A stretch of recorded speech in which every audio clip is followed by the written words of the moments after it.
জামাতে ফরজ সালাত আদায়কালীন সময় ইমামের ওযর ছুটে গেলে ইমাম কি পদ্ধতিতে পেছনে যাবেন এবং ইমামের পেছনে মুসল্লিরা কি পদ্ধতিতে সালাত শেষ করবেন এ ব্যাপারে বিস্তারিত জানালে উপকার হতো। যেমন কেরাত চলাকালীন সময়, রুকুকালীন সময়, আবার যদি সিজদাকালীন সময় ইমামের ওযর ছুটে যায় তাহলে প্রথম থেকে শেষ পর্যন্ত যা যা করণীয় দয়া করে জানাবেন। খুব দরকারি একটা প্রশ্ন। এই মাসালাও আমাদের সমাজে খুব একটা জানাজানি নেই, জানাশোনা নাই, আলোচনা নেই।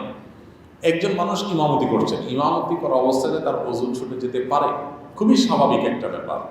আমরা মনে করি হুজুররা হলেন অতি মানবীয় মানুষ, হুজুরদের আবার ভুলভাল হবে কোনো চিন্তা করতে পারি না, হুজুররা আবার ছেলে হয় কেন, আমরা কল্পনাই করতে পারি না যে হুজুররা আবার ভুল হয় কেন।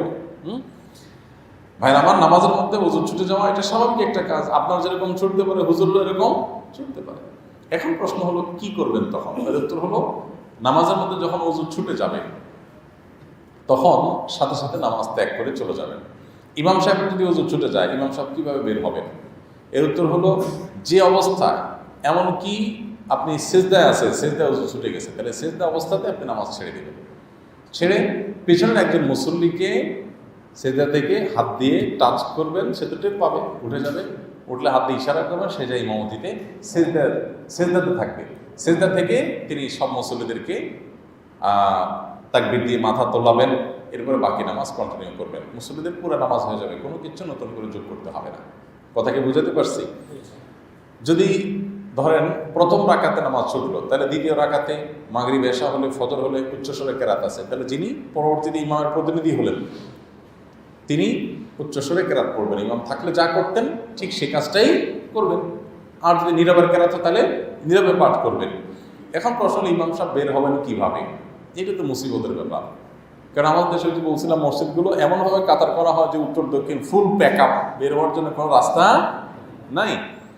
মিডিল ইস্টে বা উন্নত দেশগুলোতে দেখা যায় ইমাম সাহেব বের হওয়ার জন্য একটা দরজা থাকে সাইডে, যে আল্লাহ আল্লাহ এদিক দিয়ে যে উজু করে আসতে পারে। কিন্তু এখন ইমাম সাহেব তো জেলখানাতে আটকে পড়ে গেছে, বিরাট মুসিবত।